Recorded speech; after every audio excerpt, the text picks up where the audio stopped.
What's going on, guys? Kid from Sunset Park here, bringing you my Zombies series. This is part 2. If you haven't checked out part 1, definitely go check it out. I'll put an annotation on the screen, and I'll put a link in the description to my video.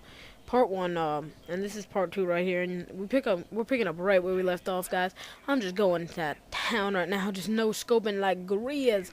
Grizz ain't got nothing on me when I no-scope in zombies, but, that's besides the point. Me being an amazing sniper in zombies, let me just emphasize, in zombies, is, not the point, but, today I'm just gonna be continually talking about what I talked about, a little bit in part 1, which was, how Treyarch basically reconstructed, what we think of zombies today, and, zombie video games in general.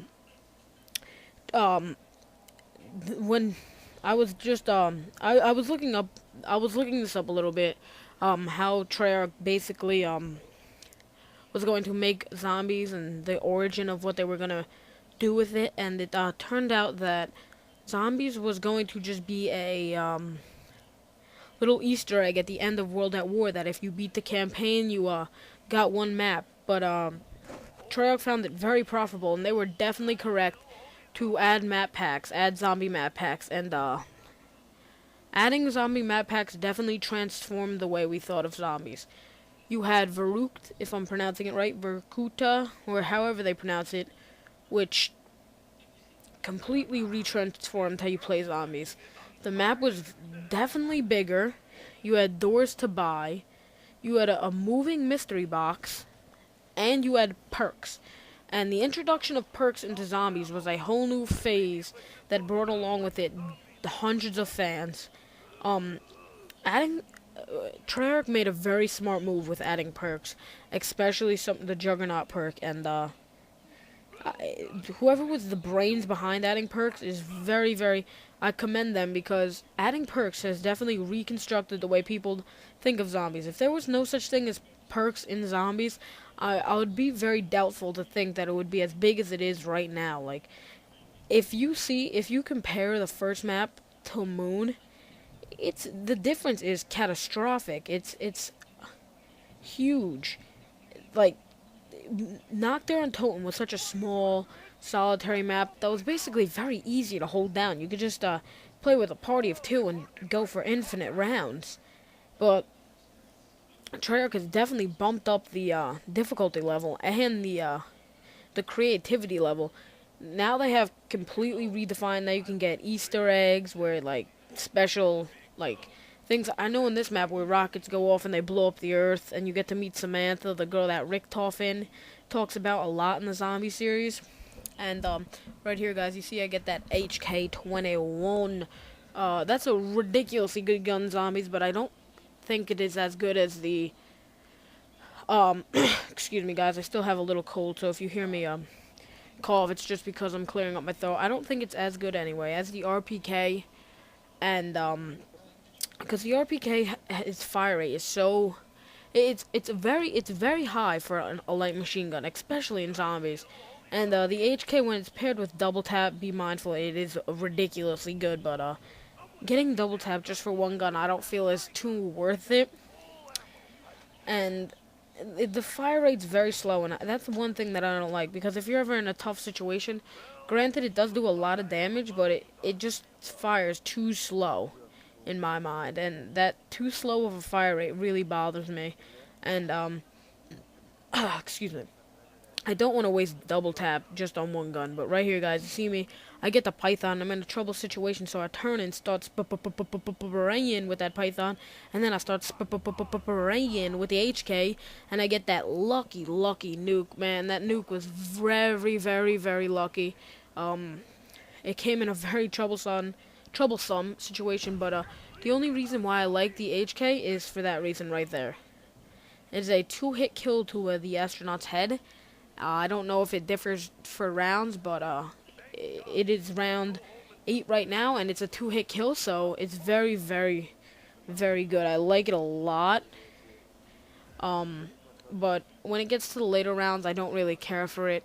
I'd rather do away with it and take my chances with a different gun, or even buying the AK-74U off the wall.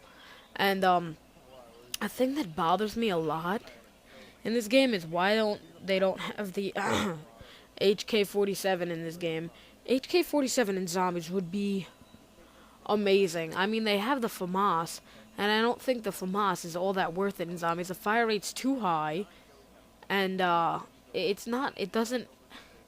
It's not worth having it on. But and another thing that bothered me what Treyarch did was putting the ACOG scope on the AUG. The ACOG scope is terrible. I don't like it, and every time I get the AUG, I like the AUG for the AUG.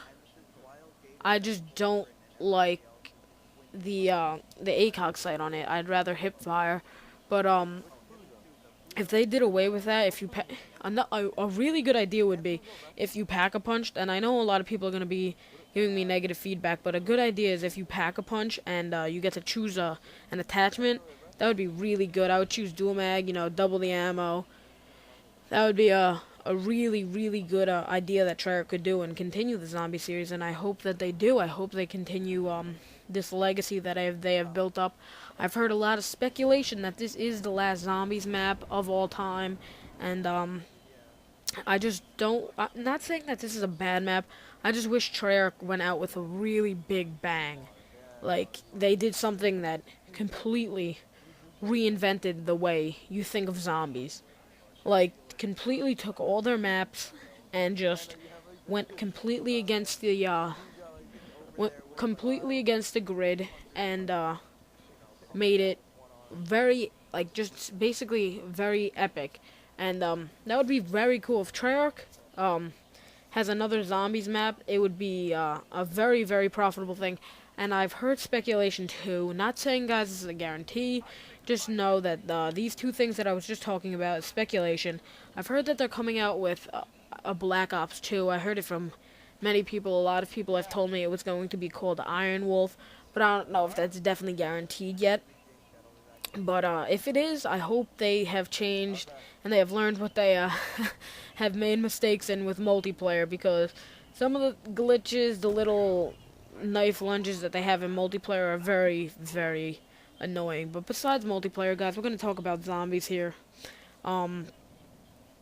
Yeah, so Treyarch has definitely pushed the envelope for other gaming companies to make zombies. I know there's one game called Dead Island, and I heard that game is really good. I'm probably, if one of my friends has it, I'm going to ask if I could borrow it, probably get a gameplay on that, see how it is, and if it's good, I'm probably going to pick it up. But, guys, let me know in the comment section, let me know, comment on my channel, comment on the video, just let me know, guys, and tell me if I should, excuse me, go pick up Dead Island. I've definitely heard that it's worth it, and right here, guys, you saw that Novagas zombie come flying into my face, and I don't know why they did that. I don't know why they made the Novagas zombies able to fly in this map. I didn't think it was too smart. But anyway, guys, you see me, I pick up this death machine, and I kill the last guy to make the round end. And the death machine, I wish you could, like, save it, like, in your back pocket, like, right there. Like, if the round ends, I wish you could just hit, like, double Y type, and you'll save it. But then when you double Y type again, it picks up, like, if it's blinking, or it picks up right where you left off in the time limit for the death machine. That would be another good idea, guys. That's just me. I know a lot of people will disagree, but that's just my personal opinion. I know a lot of people have other personal opinions, but that's just mine. And right here you see I'm going to work with this HK. When I have the HK and the RPK, I like to use the HK a lot first. And if you're wondering why I'm shooting with insta-kill, it's because I want to get this astronaut guy out of the way. He's a real pain in the ass. I mean, it's very, very annoying when the astronaut guy comes and grabs you and takes your perk. It's especially if it's Jug. It's very. And right here, that explosion from the astronaut guy actually saved me, because I got pushed back over a couple of hordes of zombies and was able to defend myself long enough to let insta-kill do its work for me. And right here, guys, I thought this was open, but I don't know why they closed it off after after rounds. Like, they close it off and then you have to wait till the next round, I'm pretty sure. And then you could go back down. That's pretty dumb. And also the excavator's just pointless. Like, whoever thought of that was not like it was such a stupid accessory that they could have easily done away with, guys. But anyway, this is basically it for part 2. Hopefully you enjoyed the commentary. Sorry if I'm talking low and it's not as energetic. I am a little under the weather today, guys. Not feeling too good. My nose is all congested and whatnots. But stick around for part 3 and 4. It all leads to a big epic fail. But anyway, guys, Kid from Sunset Park, like, favorite, sub, get me out there. I'm a new commentator, guys, and I am out. Peace.